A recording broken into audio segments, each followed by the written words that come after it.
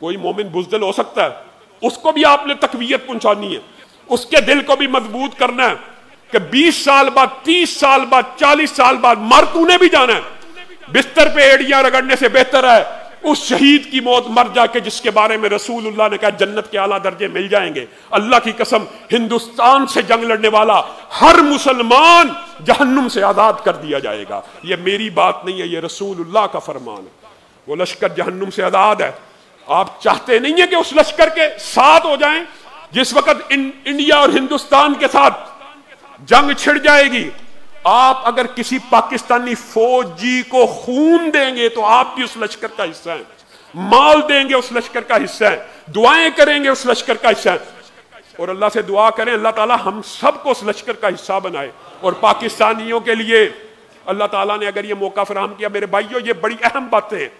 جنگ کے حالت میں میں اور آپ جنگ کی حالت میں، لیکن افسوس اور دکھ کی بات ہے آج جنگ کی حالت میں ہونے کے باوجود سیاسی جماعتیں اپنی اپنی پوائنٹ سکورنگ پہ لگی ہوئی ہیں۔ حالت جنگ میں قوم کا بیانیہ وہ ہوتا ہے جو سپہ سالار کا بیانیہ ہوتا ہے۔ پہلی بات یہ بھی یاد رکھ لیجئے، جمہوری ملک ہے، سیاسی جماعتوں کا اختلاف موجود ہے، لیکن یہ اختلاف سوشل میڈیا کے اوپر اس انداز میں پیش کرنا یہ بڑا رقیق ہے اور بڑی دکھ دینے والی پوسٹیں لوگ ہمیں سینڈ کرتے ہیں کہ یہ دیکھیں جی یہ پی ٹی آئی کے لوگ یہ کہہ رہے ہیں، یہ دیکھیں جی نون لیگ کے لوگ یہ کہہ رہے ہیں۔ تہمت لگا کے ماں پہ جو دشمن سے داد لے، ایسے وطن فروش کو مر جانا چاہیے۔ آج حالت جنگ کے اندر آپ پاکستانی فوج کے خلاف ایک جملہ بھی بولیں گے آپ پاکستان کے غدار ہیں۔ کیوں؟ حالت جنگ ہے، ہمارے اختلافات ہو سکتے ہیں اسٹیبلشمنٹ سے، سیاسی ملک ہے، جمہوری ملک ہے، لیکن آج وقت یہ ہے کہ پاکستانی فوج کا جو بیانیہ ہے، پاکستانی فوج کے سپہ سالار کا جو بیانیہ ہے وہ 24 کروڑ عوام کا بیانیہ ہو۔ یہ نہ دیکھیے، اور میں مذمت کرتا ہوں رانا ثناء اللہ کے بیان کا، وہ قوم کے جذبات کی ترجمانی نہیں ہے، وہ کسی پارٹی کا منشور ہو سکتا ہے۔ اس وقت ہم نے کس بیانیے پہ نظر رکھنی ہے؟ فوج کے بیانیے کے اوپر۔ اور جس وقت کوئی ایسی اطلاع ہم تک پہنچے کہ فلاں جگہ حملہ ہوا ہے، رضاکارانہ طور کے اوپر پاکستان کی عوام کو فوج کے شانہ بشانہ مدد کے لیے 3-4 کام کرنے بڑے ضروری ہیں۔ ایک، جس وقت ہمیں اطلاع ملے کہ سی ایم ایچ ہاسپٹلز کے اندر خون کی ضرورت ہے تو پاکستانی قوم کی لائنیں ان ہسپتالوں کے بعد نظر آنی چاہیے۔ جائیں گے انشاءاللہ خون دینے کے لیے، اگر ہمیں پکارا گیا خون دینے کے لیے تیار ہیں۔ اور پھر رضاکارانہ طور کے اوپر یہ جو فیک نیوز، فیک خبریں، اللہ معاف کرے انڈین میڈیا کا بھی بندہ کیا کہہ سکتا ہے، وہ تو انہوں نے اپنے بحری جہاز لاہور کی بندرگاہ پہ کھڑے کر دیے۔ لاہور کی بندرگاہ پہ انڈیا نیوی آ چکی ہے، اندازہ لگائیں۔ یہ مضحکہ خیز میڈیا، اور کسی بھی فیک نیوز کو آگے شیئر مت کیجیے، اور کسی بھی قسم کا یہ جو سوچنا، ہاں جذبات میرے بھی ہیں، جذبات آپ کے بھی ہیں، دل چاہتا ہے، میرا بھی دل چاہتا ہے کہ یہ جو ہم نے بم بنائے ہوئے ہیں، وہ ناصر مدنی صاحب کا میں نے کلپ سنا، وہ کہتے ہیں یہ شیخ رشید کی شادی پہ چلانے کے لیے نہیں بنائے، یہ بھی انڈیا سے لڑنے کے لیے ہی بنائے ہیں۔ دل ہمارا بھی چاہتا ہے، لیکن جو فوج کا سپہ سالار بہتر سمجھے، جس وقت سمجھے، جس موقع کے اوپر سمجھے، مذاق اڑانا، تضحیک اڑانا، جی حملے ہو گئے، جی ڈراؤن آ گئے، جی اندر تک آ گئے، یہ وقت ان باتوں کا نہیں ہے۔ قوم کو متحد کرنے کی ضرورت ہے، قوم کو متفق کرنے کی ضرورت ہے۔ اللہ کے بندو، آپ جنگی حکمت عملی طے کریں گے کہ وہ جو 20-20 سال جنگیں پڑھ کے جرنیل بنے ہیں انہوں نے کرنی ہے؟ ایک ڈرون جو 4-5 ہزار ڈالر کا ہے، اس کو اڑانے کے لیے 10 لاکھ ڈالر کا میزائل چلا دیں؟ عجیب و غریب لوگ باتیں کرتے ہیں کہ جی 25 ڈرون آ گئے، 30 آ گئے، 50 آ گئے، میزائل چھوڑ کے تباہ کیوں نہیں کیا؟ جس طرح انہوں نے تباہ کرنا ہے ان کو ہم سے بہتر پتہ ہے۔ اور جس وقت پاک فوج کے سپہ سالار کو میں یقین دلاتا ہوں اللہ کے فضل و رحمت سے، آج صرف جمعیت اہل حدیث کے زیر اہتمام 7000 مساجد میں پاک فوج کے ساتھ ادارے یکجہتی کا اعلان کیا جا رہا ہے، اور قوم کے اور عوام کے شعور کو بحال کیا جا رہا ہے۔